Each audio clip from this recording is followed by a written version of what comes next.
Selamat malam, selamat bertemu kembali di acara podcast Kumpeni TV.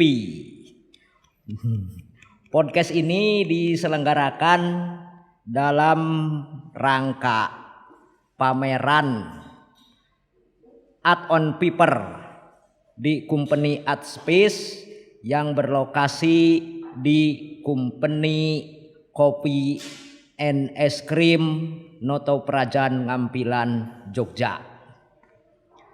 Pada malam hari ini kami dari pihak Kumpeni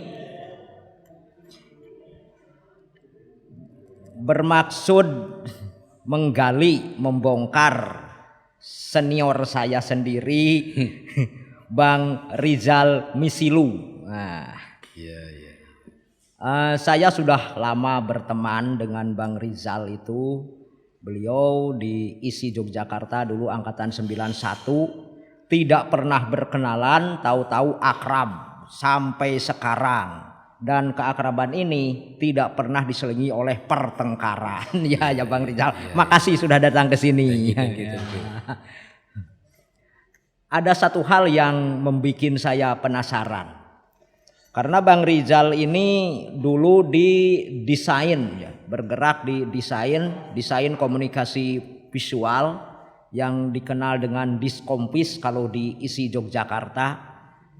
Waktu kuliah saya juga masih akrab, kemudian kehilangan cukup lama, tidak pernah bertemu. 2016 baru bertemu lagi, jadi sekitar 16 tahun kami tidak bertemu. Tetapi sekarang alhamdulillah bisa bertemu kembali. Yang ingin saya tanyakan, Bang Rizal ini kan sehabis dari ISI itu saya tidak tahu kapan menikahnya dengan Mbak Laila Tipah. Tetapi yang saya tahu pergi ke Jakarta dan bekerja di sana. Nah, pekerjaan di Jakarta itu apa saja itu, Bang? Selamat malam semuanya. 96 tahun 96 saya lulus. Itu langsung saya berangkat ke Jakarta. Iya. Udah setelah itu saya kerja di advertising. Advertising. Di advertising itu berapa tahun itu di sana itu? Apa advertisingnya? Karena kan ada beberapa pekerjaan nih, Abang ini. 96 sampai tahun 2000 di satu advertising, terus 2000 saya pindah lagi sampai tahun 2002, terus ada orang yang pengen bikin kantor baru. Iya. Ya, saya termasuk orang yang awal-awalnya membangun kantor itu sampai tahun 2016. Sampai tahun 2016. Ya. Jadi Abang termasuk orang pertama membuat kantor advertising. Itu bergerak di bidang apa saja itu? Ya sama dengan advertising yang lain ya. Kita ada, jadi klien kita punya problem komunikasi, kita ngasih solusi di situ. Iya. Dia bikin TV komersial atau mau bikin iklan, majalah, koran, billboard, brosur dan macam-macam. Lebih ke solusi buat mereka dalam komunikasi. Dalam komunikasi ya. Kalau saya kan kuno menganggap advertising itu di di daerah Bugisan itu sampai di Ontoseno kan ada yang namanya Pak Gatot dulu bikin advertising itu kan, yang menjadi artis utamanya kan Budi Ubruk itu kan. Bikin baliho 5 meter kali 10 meter itu kan, dikirim ke Jakarta dan gambar Pak Harto kirim sampai bisa desain duit itu kan. Ya hampir-hampir mirip lah. Iya. Gitu. Aku nikah tahun 98, Pak. 98. Kau di mana itu? Ya masih kuliah lah, skripsi. Ya harusnya kau hadir itu. Oh iya. Jadi tahun 99 itu kan sempat diberitahu tuh sama Icul kan. Katanya di perusahaan Mbak Ayu Pusparini itu, kakaknya Mbak Ipah itu kan, ini ada lowongan katanya. Kamu mau nggak kerja di sana? Itu kan ketemu Icul. Di mana? Di Jakarta. Tempat siapa? Tempat Mbak Ayu Puspa. Duh, kayaknya aku udah seneng nulis ya Cul. Enggak, ini pesen loh dari sana katanya, kalau mau besok berangkat sama aku. Oh, ya salam aja dulu lah, ini lagi kenceng nulis kritik seni nih saya. Nah itu kan. Padahal sama Mbak Ayu itu sampai sekarang belum pernah ketemu nih saya nih. Iya, masih di Jakarta dia. Nah itu terus kan ada pengalaman abang ya, kalau di advertising ya semua teman-teman atau orang mungkin lebih tahu lah apa advertising, kecuali saya yang sangat minim advertising selain desain katalog sama desain cover. tapi ada yang apa yang menggugah untuk tahu itu abang itu pernah di istilahnya itu manajemen musik. Nah, manajemen musik, kenal beberapa artis. Ini pengalaman ini bisa disampaikan nggak bang itu? Apa ya? Jadi selain advertising kita kan punya divisi event organizer. Nah kita sering bikin selain untuk company ada gathering, ada launching produk. Kita juga bikin konser. Bikin konser. Disitulah bersinggungan dengan artis-artis Indonesia kan. Oh iya ya. Terus di kantor juga ada divisi artis manajemen. Ada beberapa seniman musik yang kita handle gitu. Tapi nggak banyak, cuman beberapa lah. Terus itu ada pengalaman menarik apanya di sana itu kira-kira itu? Apa ya? Ya mengenal artis itu aja, tapi tidak secara personal ya, cuman pada saat event aja. Oh iya. Jarang bisa deket ya, secara profesional aja. Nah ini pertama di advertising itu kan, abang ini merasa puas nggak berekspresi di sana? Nah gini nih, aku asli Gorontalo. Lama di Manado. Dari SMP saya cita-cita pengen masuk seni rupa. Dalam otak saya tuh melukis. Melukis ya. Saya nggak tahu tuh dunia desain interior, desain komunikasi seperti apa. Pada saat saya terbang ke Jogja, kok ada yang namanya desain komunikasi visual. Nah waktu itu kan belum ada Google untuk saya searching kan. Saya nanya-nanya, ini apa sih bidang ini? Oh ini mengolah ini desain gitu loh. Wah ini menarik saya bilang. Hanya cita-cita saya awal untuk masuk ke seni lukis itu malah jadi buyar kan. Saya ingin mencoba masuk ke ranah desain. Udah singkat kata saya lulus, sudah saya berusaha untuk menyelami bidang ini. 96 sampai 2016 itu lumayan lama loh. Iya 20 bener. tahun. Oh. Sebenarnya di beberapa tahun sebelum 2016 saya udah merasa ini kok bukan ini ya saya cari. Jadi tidak ada kepuasan secara batin personal gitu loh. Iya. Kepuasan secara pribadi. Jadi karya-karya kan kebanyakan itu lebih karya-karya kolektif ya. Tim iya teamwork. Karena di advertising kan saya terakhir jadi creative director, anak buah saya ada art director, ada copywriter, ada visualizer, ada orang production. Iya. Jadi ya karya itu kan dikemas banyak orang. Walaupun konsepnya saya yang bikin misalnya. Iya betul ya. Gitu loh. Nah disitulah saya berpikir kayaknya nggak di sini deh. Itu. Nah itu. Yang akhirnya 2016 abang itu ambil keputusan untuk harus balik Jogja. Harus balik Jogja. Iya. Kemudian langsung nyemplung ke dunia lukis melukis. Sebenarnya saya nyoret dari tahun 2007. Nah, istri saya kan memulai tahun 2003. Iya betul. Itu kita diskusi tentang seni rupa di rumah, diskusi dengan kawan-kawan seniman Jakarta. Nah saya sering terlibat diskusi itu kan, mereka pameran gitu loh. 2007 saya sudah mulai mencoret-coret, ada beberapa dokumen drawing saya dari yang terbaca itu dari 2007. Nah mulai publish itu 2014 lah. 2014 sampai sekarang.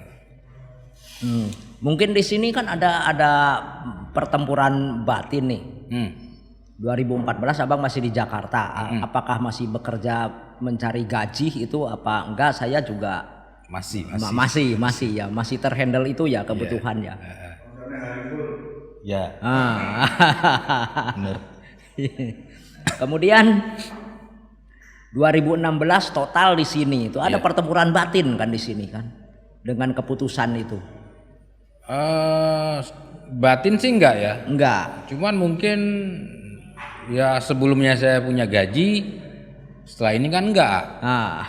Harus fight seperti kawan-kawan seniman yang lain ya. Iya. Kan orang seniman kan kerja tidak atas dasar itu ya. Ya atas dasar kemampuan basic mereka dihadirkan dalam bentuk karya kan. Kan belum tentu juga punya isopayu setiap bulan kan seperti saya pegang gaji gitu. Itu aja sih. Ya itu karena saya udah punya istri dan anak kan itu juga harus jadi prioritas ya. Iya benar. Itu aja sih. Kalau batin sih enggak, malah saya lebih seneng karena di dunia ini kan saya bisa all out ya. Semua karya saya memang lahir dan saya selesaikan sendiri kan. Oh betul ya. Nah ini dalam karya Abang ini kan saya cukup terkejut ya ketika Bang Rizal ini tiba-tiba saja pameran tunggal di Gorontalo ya. Di Gorontalo tuh terkejut kan. Ya kalau kabar Bang Rizal melukis sih adalah beberapa kawan yang memberitahu kan. Apa saya pernah lihat di FB atau apa itu juga sangat sedikit informasi Bang Rizal melukis. Tetapi terkejut dengan pameran tunggal di Gorontalo. Itu pameran tunggal, keputusan ngambil pameran tunggal di Gorontalo itu mungkin ada dasar pikirannya juga itu Bang. Ada. Saya merantau tahun 90. Dan bisa dikatakan bahwa hampir semua kawan-kawan saya, saudara saya belum pernah melihat karya saya secara langsung. Jadi momen ini saya jadikan momen penting bagi hidup saya. Saya pulang kampung dan membawa karya saya sendiri. Oh iya. Itu ada beberapa kawan nanyakan alasan kenapa saya tunggal pertamaku di sana, di kampung kota kelahiran saya. Iya. Itu tempat pamerannya itu udah ada tempat resmi belum di sana itu? Udah ada. Jadi ada sebenarnya alumni asri juga, angkatan lama. Dia dulu lama di Jogja. Terus dia punya janji bahwa kalau Gorontalo itu jadi sebuah provinsi, dia akan jual semua aset dia di sini. Dia akan bangun sebuah galeri di sana. Oh iya. Terus cita-citanya itu tercapai gara-gara Gorontalo jadi provinsi. Itu sudah disebut janji, dia pulang dan sekarang sudah ada di sana Riden Barwardi Galeri. Iya. Satu-satunya galeri yang menurut saya paling keren di Gorontalo. Di Gorontalo sana. Itu tema yang diangkat waktu itu apa itu? Tetap aku mengangkat sampai detik ini saya mengangkat garis. Jadi kemarin tuh judulnya storyline. Oh storyline. Lebih ke garis cerita ya, kisah sebuah garis atau kisah banyak garis. Karyanya kertas-kertas juga Bang? Sama. Di tunggal ada yang saya coba menggunakan kanvas. Ada beberapa yang drawing pen, ada yang pulpen, ada kanvas, ada kertas. Ini juga agak ini ya. Bagi saya cukup menarik nih Abang nih. Yang setahu saya karya Bang Rizal ini kan menggunakan yang ini ya, yang terakhir ini menggunakan garis dengan alat tulis ya. Atau alat gambar, nggak tahu pernah pakai Rapido apa enggak, itu kan Abang yang menceritakan lah. Itu keputusan untuk menggunakan alat tulis di atas kertas dan pernah di kanvas itu apa itu dasarnya Bang? Semacam drawing gitu loh. Saya coba beberapa material ya, cat air, cat minyak, akrilik, pensil, ekolin pernah ya, terus tinta. Iya. Tapi saya kembali lagi ke pulpen. Kembali ke pulpen. Terus saya coba yang lain lagi, akrilik, kembali lagi ke pulpen gitu loh. Terus saya mulai ketertarikan saya pulpen memang dari awal 2007 itu memang pulpen gitu loh. Saya melihat ke pulpen itu seperti diri saya. Iya, karena kalau dengar tanya ke kawan ya, tanya ke kawan termasuk saya pernah tanya ke OHD itu kan, Bang Rijal ini karyanya pakai pulpen ya. Itu kenapa itu? Kalau Pak OHD kan seenaknya jawab, itu karena takut sama istrinya. Istrinya melukis dengan akrilik nanti kan bisa habis tuh cat istrinya diambil Bang Rijal itu. Iya. Tapi ketertarikan memang abang ke garis itu ya. Jadi, garis. Kalau lukis kan sapuan ya. Ini garis. Saya agak lemah memang kalau sapuan. Saya bukannya nggak bisa, saya pernah nyoba sapuan, tapi belum saya nikmati ya. Mungkin next saya akan coba-coba lagi ya. Saya lebih ke garis ya. Garis satu-satu nantinya. Kalau satu kan mungkin bukan sesuatu tapi kalau udah berkali-kali kan iya menjadi sesuatu lah. Nah ini kan Bang Rijal ini nanti kan tanggal 20 kan akan pameran tunggal lagi nih. Iya insya Allah. 2016 nekat ke Jogja dengan keputusan yang saya kira ada perang batin di hatinya karena meninggalkan segala macam yang dirintis selama puluhan tahun di Jakarta. Di Jakarta 96 lulus, 98 berangkat ke Jakarta. 96 langsung. Oh langsung 98 berangkat. saya nikah. Oh iya. 96 berangkat ke Jakarta, 2016 balik ke Jogja, berarti kan 20 tahun. 20. Selama 20 tahun mengumpulkan segala macam di kota yang metropolis yang kerasnya bukan main. Sampai ada rumah, sampai ada macam-macam lah. Apa yang disita-citakan kayaknya mencukupi gitu kan. Iya. Sampai tiba-tiba ditinggalkan itu kan. Saya kira kan ada perang batin itu kan. Iya. Jadi apa ya? Ya orang bilang kan Jakarta tuh keras. Dari segi kesejahteraan maksudnya. Tapi saya yakin dimanapun kita ada, mau kerja keras maksimal pasti akan menemukan sesuatu. Cuman itu kan speed Jakarta kalau dibandingkan di Jogja kan cepat sekali. Iya benar. Ada istilah di advertising tuh deadline kemarin. Jadi deadline-nya sudah kemarin. Jadi kita udah telat sekali nih. Jadi speednya mereka tuh sangat heboh gitu loh. Nah saya masuk ke Jogja speednya lamban sekali gitu. Di sana itu orang tuh diskusi berhenti sebentar untuk diskusi seperti ini. Kita harus nyari satu momen. Entah itu momen Lebaran atau Tahun Baru. Makanya jangan heran kalau ada hari kejepit yang plat B itu berseliweran di Jogja hanya untuk nyari sebuah momen diskusi seperti ini gitu. Iya benar. Nah di sana itu selama 20-an tahun tuh saya sampai pada satu titik tuh saya berangkat kantor misalnya jam 10. Habis di jalan tuh 1 sampai 1,5 jam sampai kantor. Udah kita handling semua pekerjaan, pang. Nah, karena macet saya selalu memilih pulang di atas jam 10 malam.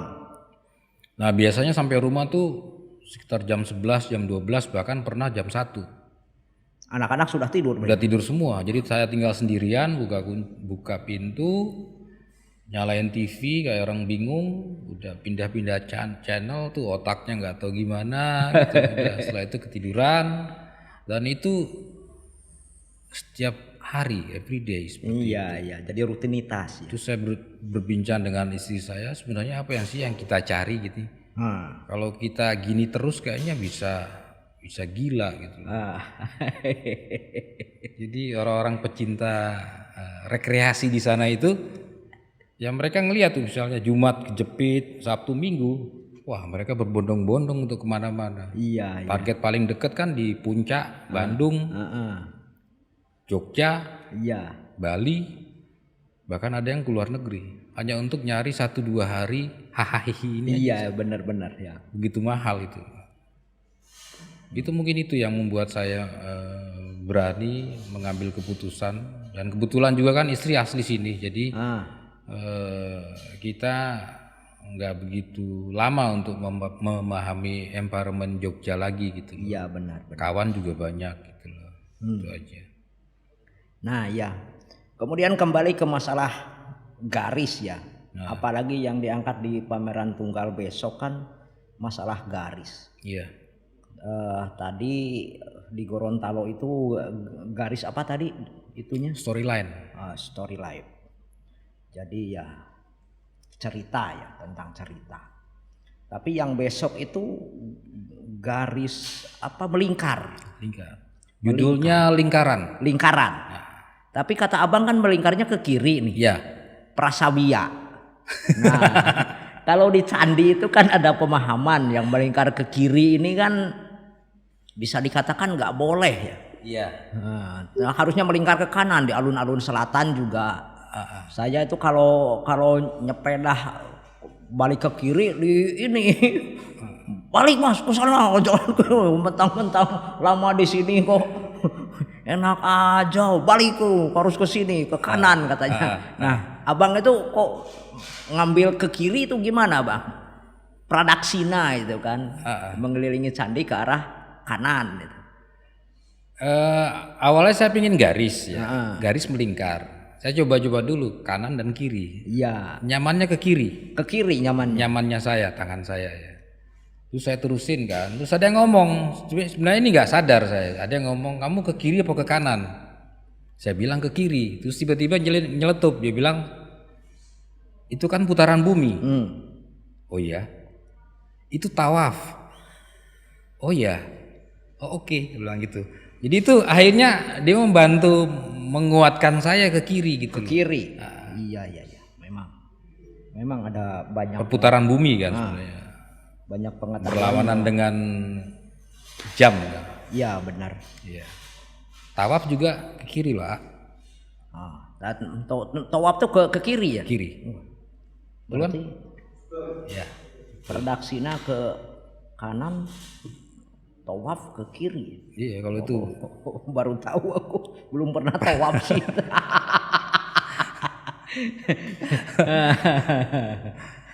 Gitu lah. Terus kan karya-karya abang ini yang apa termasuk menggunakan pulpen biru, apa sekarang konsennya ke pulpen bang, enggak ke misalnya pakai drawing pen, bahkan mungkin rapido atau apa yang karya-karya sekarang itu. 2019 ada variasi dengan drawing pen ya, yang OPF yang permanen. Ya. Nah untuk 2020-21 ini saya strict di pulpen dan warna biru. Warna biru. Ya. Padahal ada album slang itu kan periode biru. Gitu. Itu. Nah ketertarikan warna biru kayak violin ini harusnya jadi sponsor nih violin ini. Wah. Jadi gini 2019, aku kan pameran 2019 akhir tuh. Benar. November tanggal 30 tuh opening sampai Desember. Pada saat itu saya lihat berita. Ya. Wabah COVID di China. Ya. Lalu saya berpikir saya cuma berpikir mungkin di situ aja gitu loh.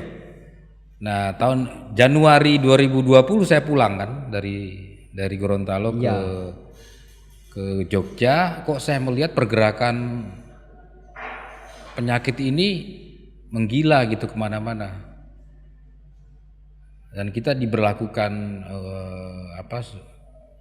negara yang sudah terjangkit COVID itu di bulan Maret kalau nggak salah. Iya di bulan Maret. Nah sejak itu saya sudah merubah. Saya bilang ke orang-orang selama COVID ini belum selesai, mungkin saya akan pakai biru. Pakai biru. Bagus juga ya.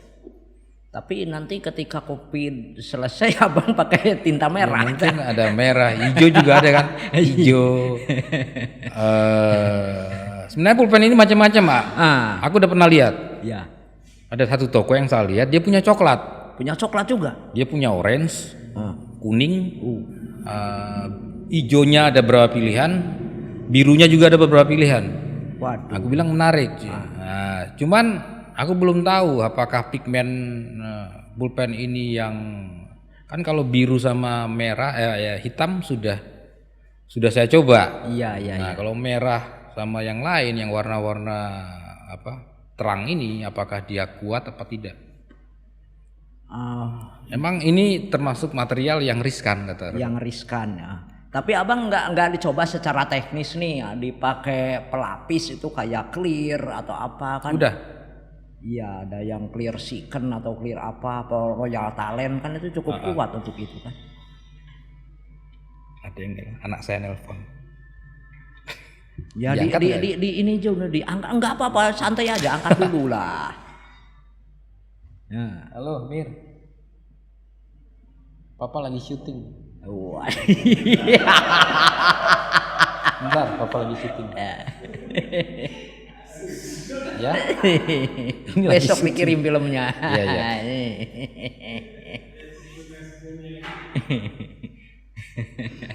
Wah, udah diperiksa. Ada yang jauh situ harum. Jadi gitu, sampai mana tadi? Lupa lagi. Pulpen. Ada, aku pakai fiksatif, varnish juga. Ini udah pakai yang ini. Fiksatif semprot. Oh iya. Ya lumayan mahal juga sih.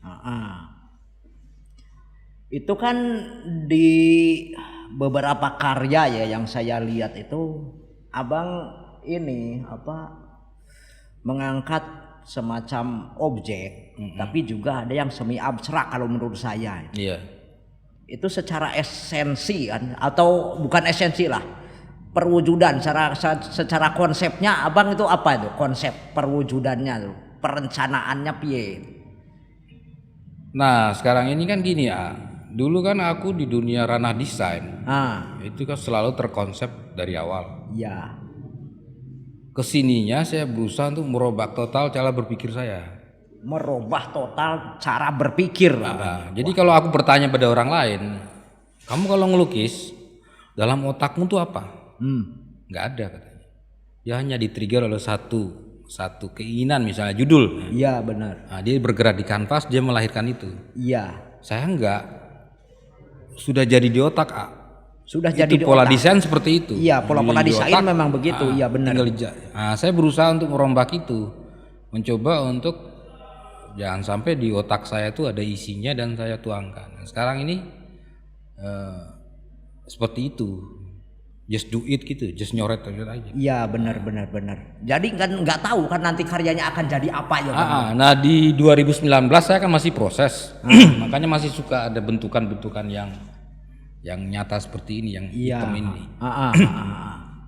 Kesininya saya mulai, ya saya pingin gambar indah, udah coret aja, gitu loh. Iya. Emang agak sulit sih pola. Saya suka iri dengan orang seni murni karena mereka mengolah pemikiran dan ideasnya tuh di bidang kanvas. Iya. Sedangkan saya rata-rata sudah jadi di otak duluan gitu loh.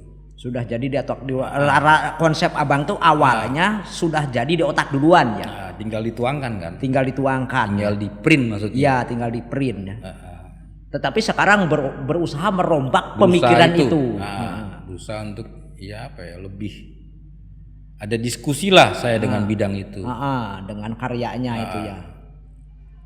Tapi kan secara inspirasi kan abang bisa saja misalnya lihat keadaan sosial di kiri kanan abang, tetangga apa gimana, atau kejadian di jalan atau gimana, mungkin kan ada sesuatu hal yang gerak gitu kan, aku ingin berekspresi mengenai ini. Ada nggak kayak seperti itu bang? Banyak seperti itu.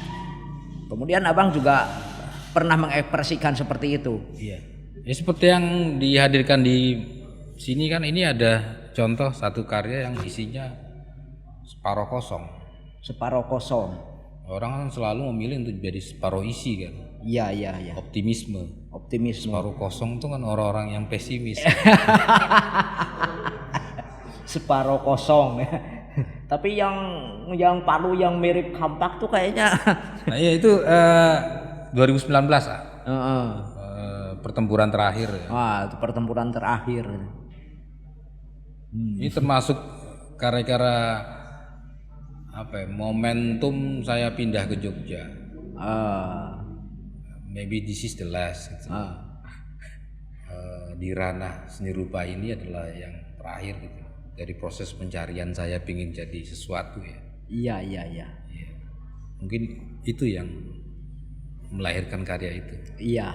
Di pameran tunggal besok tuh abang ini mengangkat pul kertas itu. Kertas. Nah ini mengenai kertas itu kan, abang kan seperti terobsesi dengan apa yang namanya kertas itu, mungkin ada alasannya itu.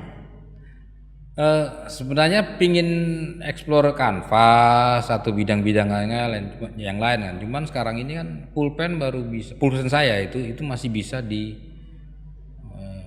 baru bisa kertas yang bisa mengakomodir dia. Karena saya pernah mencoba di kanvas, dia hilang. Belum begitu berhasil ya. Ya saya nggak mau berhenti berkarya, saya terpaksa pakai kertas aja dulu. Iya.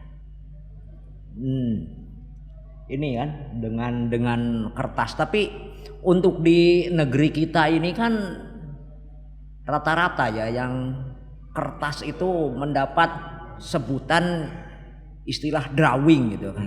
Beda kan dengan kanvas disebut lukisan gitu kan. Dan drawing itu cilakanya di kita itu nggak begitu bagus tuh ditanggapi oleh ya terutama pecinta seni ya. Murah ya. Nah, kalau masalah murah mahalnya nggak begitu ya. Kalau masalah harga sih saya nggak maulah ke ranah sana. Kan. Tapi istilah drawing sama lukisan itu kok kayak berdiri sendiri itu. Nah, abang dengan keputusan melihat ini ya, istilahnya tuh omset itu kan. Terus gimana ini? Dengan keputusan ingin kertas dan lukisannya disebut drawing, mungkin ada beban jiwa enggak itu abang? Enggak juga sih.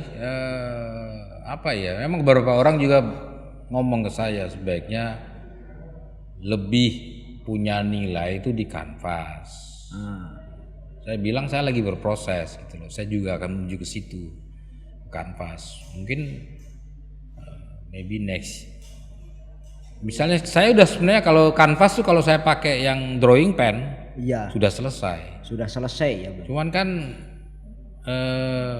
drawing pen dan pulpen kan beda itu. Iya. Apa namanya kenikmatan, kenyamanan saya berkarya kan beda. Nah, untuk saat ini saya ya harus berkompromi dengan itu kan. Kalau ada yang bilang bahwa kertas tuh nilainya belum bisa sejajar dengan kanvas, saya sadari itu ya gitu loh. Iya. Tapi tetap saya strict ya berkarya aja terus, nggak berhenti. Ya. Belum tentu lah kertas bisa, siapa tahu kertas bisa jadi munggah harganya kan, nggak ngerti. Ya kalau masalah harga kan apa itu sebenarnya kan ditentukan oleh aktivitas kita karena hampir setiap pecinta seni lah yang bisa disebutkan itu kalau kolektor kan jarang sekali di negeri kita ya. Itu melihat seniman itu kan per 5 tahun. Kalau 5 tahun dia mampu pameran tunggal itu biasanya itu akan naik grade-nya dan itu memang wajar sekali karena yang namanya pameran tunggal itu bukan satu hal pekerjaan ringan gitu. Apapun namanya tetap pekerjaan berat, itu sebuah keputusan gitu. Nah, itu untuk masalah harga dan kekuatannya. Dan itu saya kira itu urusan para penikmat lah kalau masalah itu ya. Tetapi yang menjadi apa kegelisahan saya untuk bertanya berikutnya ini kan ada 2 pandangan nih dalam karya itu. Yang pertama pandangan prosaik Jadi si Katia Mandoki itu bilang bahwa karya itu ada 2 macam. Pertama karya puitik. Nah, puitik itu karya murni ya. Artinya keluar dari hati sendiri, kegelisahan sendiri, kegilaan sendiri menciptakan karya tanpa pengaruh dan tanpa peduli oleh lingkungan apapun itu. Tetap harus sendiri kan, personal. Tapi juga ada yang prosai. Istilahnya itu terpancing oleh keadaan di lingkungan sendiri gitu. Nah, ini abang pilihannya yang mana ini? Khusus untuk yang tunggal besok itu.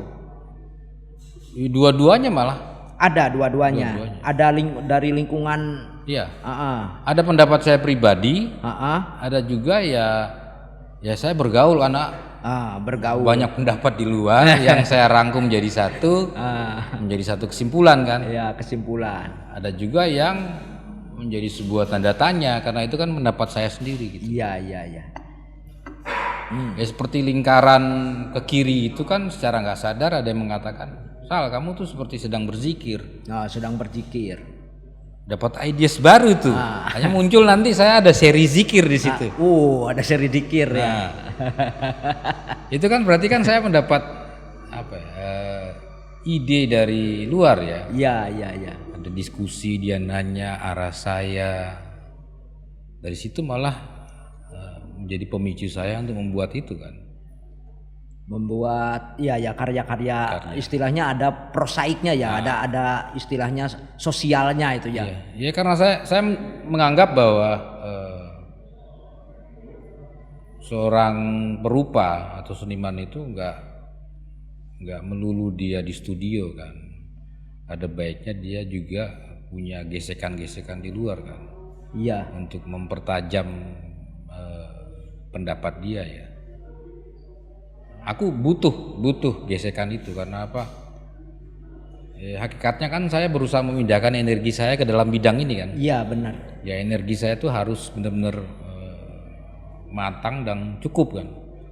Nah untuk mematangkan dan mencukupkan itu ya saya harus berdiskusi dengan lingkungan ya. Iya. Dengan siapa aja, kawan saya, istri saya, anak saya. Melihat gejala nggak mungkin. Saya kerjanya googling aja, melihat fenomena yang di jauh entah mana terus saya ngasih kesimpulan gitu kan. Nah itulah jadinya kayak hoax gitu kan. Nah ini abang kan selama 20 tahun di Jakarta itu otomatis bergaul dengan teknologi komputer ya. Itu pastilah bergaul di sana. Ini di dalam karya ini ada enggak pengaruh komputer, misalnya mencari gambar dari Google kemudian di padak-padak itu kan menjadi objek lukisan, itu apa pernah abang seperti itu? Sampai sekarang enggak, karena saya suka ngamati, saya nangkep ininya. Ruhnya saya pindahkan. Rata-rata hampir semua karya saya tidak ada istilahnya model ya. Model nggak ada. Apalagi yang tunggal besok itu sama sekali nggak ada model. Nggak ada. Kalau on the spot itu juga kan melihat model langsung. Beda kasusnya. Objeknya beda kan. Memang lagi on the spot kan.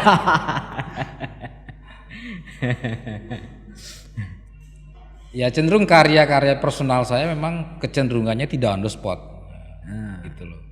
Tapi kalau ada acara-acara on the spot saya bisa juga sih ya. Iya. Gitu loh. Ini kan, udah mungkin atau ada sesuatu yang di pameran tunggal itu yang ingin abang sampaikan barangkali dengan kata-kata itu kepada teman-teman. Ya datanglah ke pameran tunggal saya, Lingkaran. Pameran tunggal tanggal 20 November sampai tanggal 5 Desember di Ruang Dalam Art House. Art House. Ruang Dalam Art House Yogyakarta. Di searching aja Ruang Dalam Art House ada di Google. Iya. Nah, ini kan di sini di on paper nih. Kemarin kan waktu rapat pertama kali saya sudah langsung mencatat nama abang ya. Untuk ikut on paper karena setahu saya abang waktu itu kan murni di atas kertas, makanya harus kami hargai lah. karya abang untuk ikut di pameran ini. Ini menurut abang gimana nih pameran ini? Terima kasih saya diundang di sini ya. Ini company Art Space ya? Iya, company Art Space. Ya, sangat lumayan menggigit nih. Kecil tapi punya nilai gitu loh. Nggak harus gede sebenarnya kan. Iya. Saya rasa kalau ditata dengan menarik seperti ini akan menjadi sesuatu juga. Ya, insya Allah. Menarik. Yuk, apa tadi pertanyaan? Pertanyaan tadi itu dari segi kebentukan. Kalau berdasarkan yang saya lihat kan sekarang ini karya abang kan cenderung ke semi abstrak itu kan bang. Benar itu semi abstrak apa gimana itu? Kalau aku anggap itu realis loh. Realis? Ada judulnya kok. Ada judulnya? Iya. Tapi realis kan detailnya kan dimengerti orang. Ini kan detailnya itu kan nggak dimengerti orang itu. Coba abang dia agak terangkan itu. Ya kayak satunya tuh Sleeping Beauty. Itu kan saya sedang menggambar kepompong. Oh, kepompong. Tidur yang terindah. Nanti kan dia setelah itu kan jadi kupu-kupu. Sleeping Beauty. Realis kan? Itu kan gelas separuh kosong. Iya. Sekarang aku baru tahu kalau karya realistik itu bisa berdasar judul ya. Ya pantas kalau dulu kan enggak. Dulu itu kan ada karya cat kuning terus digaris hitam. Itu Ugo dulu kan. Itu realis katanya. Mereka selalu nulis Untitled 1, Untitled 2. Spirit of Life. Spirit of Life apa? Kalau Ugo kan dulu nyebutnya realis karena judulnya wayang tampak depan. Cuma garis aja. Dan itu fenomenal itu. Semua orang lah, ini bisa siapapun coba bikin garis lurus gini warna hitam di atas warna kuning ya, tapi bikin judul itu yang susah. Wayang tampak depan, itu realis katanya. Iya, saya cuma nyoret aja penuh satu bidang hitam. Terus saya kasih judul Dalam Kegelapan.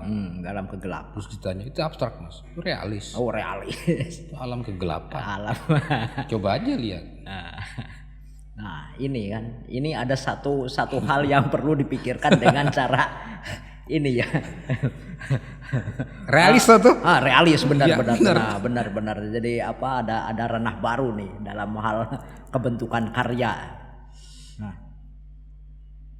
Ini nggak tahu kalau saya tukang nulis kan ada banyak sudut pandang, ada fenomenologi, ada psikoanalisa, itu kan, ada hermeneutik, gitu kan, ada poetik dan prosaik si Katia Mandoki tadi, itu kan. Nah, yang abang itu harus dari mana itu untuk menuju suatu pisau bedah analisisnya itu loh. Saya agak ini masih agak bingung itu. Ya seperti saya katakan tadi kan di Jakarta saya berpikiran tentang strategi, teori komunikasi, macam-macam lah, karena hitung-hitungannya. Kita membuat sebuah iklan tuh based on research, entah itu FGD atau apa, sehingga kita melahirkan sebuah karya untuk jadi solusi bagi klien saya kan. Nah kalau di sini hampir saya tidak menggunakan itu. Terserah mau jadinya apa gitu loh, saya bebaskan aja gitu loh. Iya. Mau gambar ini yang gambar aja gitu loh. Hanya kan nggak ada misalnya abang kalau nggak ngelukis merasa gila itu kan enggak kan? Belum seperti itu ya. Belum secara apa ya? Kalau dihitung tahun atau bulan belum. Tapi saya pingin menuju ke situ. Gitu. Ada beberapa fase dalam setahun ini ada. Saya nggak bisa berhenti. Ada, tapi saya pinginnya itu terus menerus gitu loh. Ya misalnya banyak urusan nih di kiri kanan nih, nah, hajatan misalnya akan nyumbang apa, keganggu kegiatan. Aku ora iso ngelukis terus kayaknya aku ini nih. Iya, ada kawan yang pameran tunggal misalnya, saya harus bantu gitu loh. Itu ya nggak ada masalah sih. Ya kita kan ada fase itu kan. bersosial. Iya. Nah ya untung saja saya kemarin nggak dilibatkan di pameran Tunggal Abang yang sekarang bingung saya nggak bakalan dapat clue-nya dari mana itu kan. Kalau yang Gusman kemarin kan dapat clue-nya itu ketika lihat karya Penjara kan, saya pernah ngomong di pembukaan kemarin itu. Justru bingung, benar-benar bingung dimulai dari mana, tapi tiba-tiba aku menemukan sesuatu hal yang dari sini. Mulainya kenapa dia hasratnya selalu gila-gilaan itu kan. Itu tuh saya melihat kecenderungan orang-orang yang pernah mengalami suatu momentum yang penting dalam hidupnya itu menjadi sebuah energi dalam berkarya. Iya. Nah, saya berusaha mencari itu, Nah, tapi kan kalau saya mencari itu terus dan tidak menemukan, ya akhirnya saya berusaha untuk mengenal diri saya aja dulu. Oh iya. Saya menemukan itu saya di pulpen itu diri saya harus mengalahkan dia, saya harus bicara dengan menggunakan dia, itu aja yang saya lakukan sekarang gitu. Ya momentum penting yang saya lihat di beberapa kawan seniman tidak ada dalam diri saya misalnya, kan bukan berarti itu bukan alasan saya tidak berkarya kan, harus tetap ada satu hal yang paling murni dalam diri saya harus saya gariskan. Iya. Itu aja. Ya mungkin untuk hal penutup aja dulu Bang. Ya semoga lah di kesempatan yang lain, apalagi nanti untuk eksperimen terbaru Abang seperti tadi bicarakan ke saya, tapi tidak akan dikupas di sini karena belum waktunya. Untuk besok lah cerengan gitu kan. Nah, untuk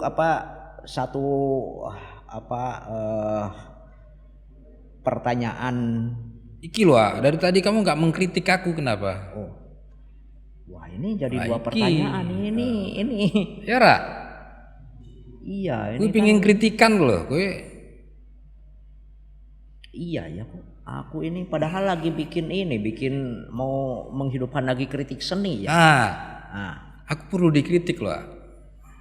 Ya baiklah. Ya, ayo. Tentang karya Bang Rizal ini kan, karya-karya yang dulu itu masih ada background gitu kan. Iya. Tapi dua karya yang sana itu backgroundnya tidak ada itulah. Jadi murni ke, kalau kata Bang Rizal tadi kan bentuk yang realistik gitu kan. Nah, dalam pandangan saya itu background ini sepertinya bisa masuk gitu loh Bang. Kalau penting sih nggak begitu penting ya. Tapi itu bisa masuk gitu loh, background ini. Terus hal yang keduanya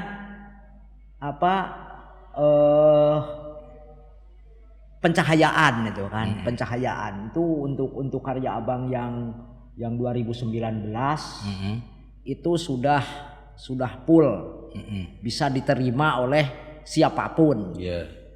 Tapi untuk yang dua itu, yang periode biru itu, secara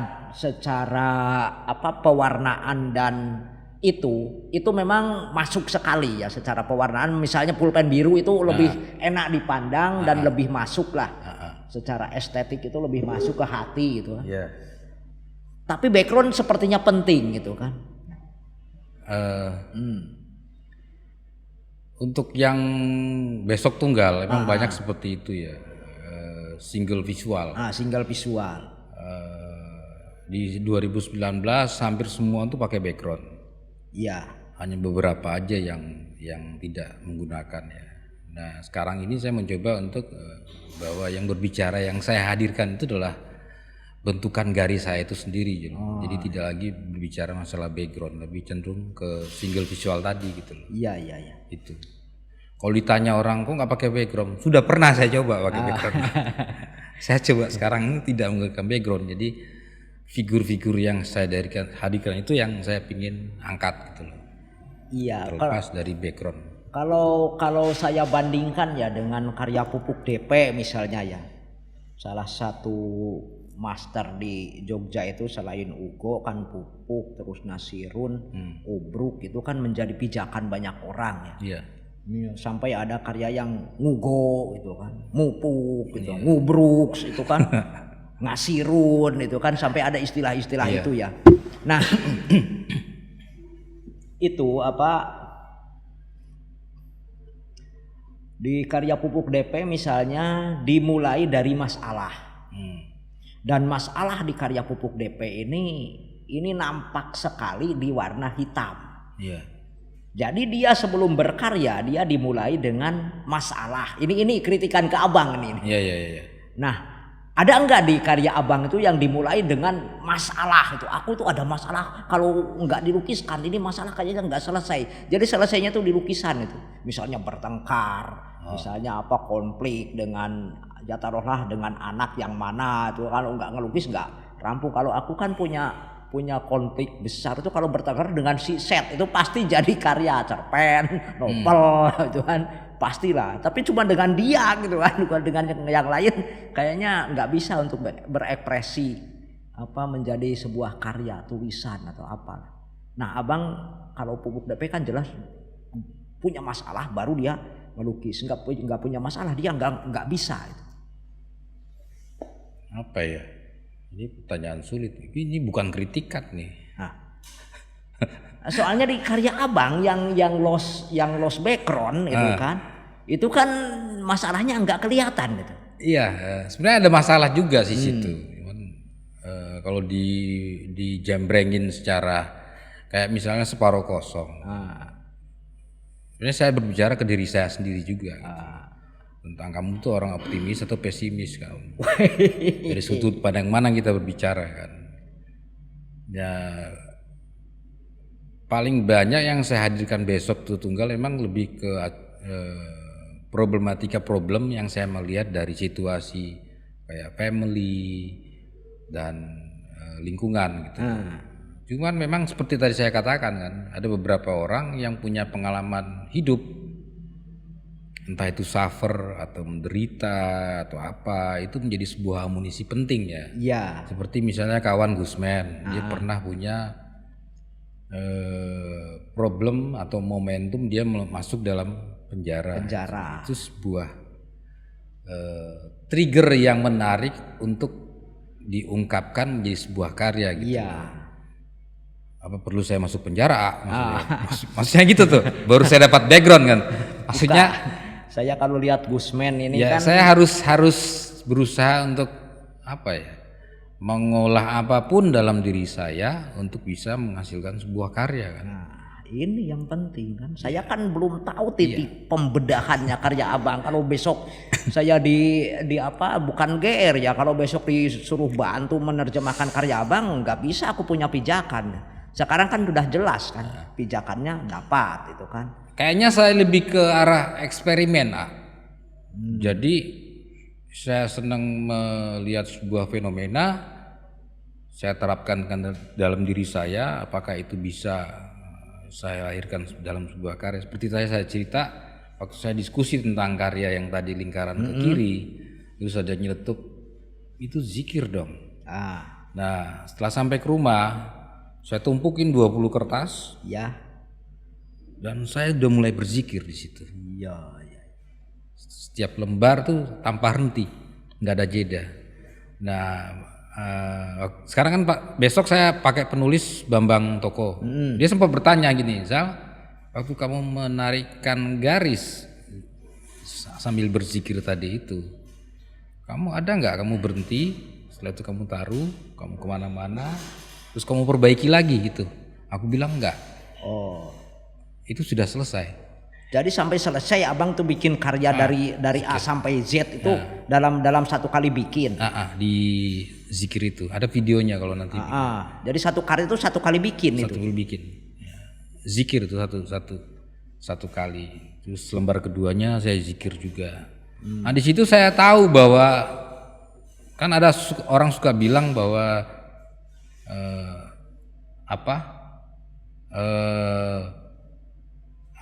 orang sholat tuh begitu sulitnya khusyuk gitu loh.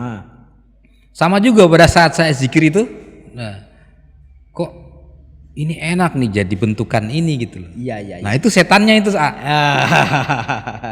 Ya, asik. Itu. Nah, ya. Ya mungkin saya lebih ke arah eksperimen ya, mengolah apa yang ada terus saya lahirkan itu.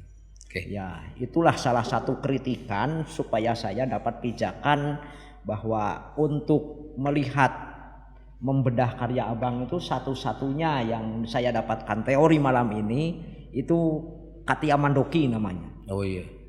Everyday aesthetic. Jadi antara puitik sama prosaik. Prosaik itu ibarat apa? Karya kerajinan untuk kepentingan orang banyak. Nah, prosaiknya Abang bergaul. Puitiknya ada di dalam diri Abang yang Abang sebutkan dikir tadi itu kan dengan garis. Dan itu bagi seniman apapun memang berkarya itu nggak ada ubahnya dengan seorang sufi yang berdikir gitu. Itu saya akui gitu kan. Dan banyak juga yang mengakui kan tentang hal-hal seperti itu. Mungkin podcast malam ini dicukupkan sampai di sini dulu. Semoga di podcast berikutnya bisa berjumpa lagi dengan Bang Rizal. Thank you. Yang besok akan pameran tunggal keduanya di ruang dalam Art House dan sekarang menjadi peserta di pameran Art on Paper di Company dan rencananya akan membuat eksperimen di 2 tahun berikutnya. Semoga Bang Rizal sebagai seniman makin berjaya dan memantapkan diri dengan ekspresinya yang di luar dugaan saya, membangun ciri khas dengan ballpoint ya, dengan karya ballpoint. Besok ada eksperimen apa lagi kita tunggu. Sekian dari saya AA Nurjaman dari Company. Terima kasih kepada owner Company ketiga-tiganya, kepada staf Company, kepada Kang Dede Baskoro sebagai manajemen Company. Saya dan Bang Rizal mohon pamit. Terima kasih. Assalamualaikum warahmatullahi wabarakatuh. Waalaikumsalam.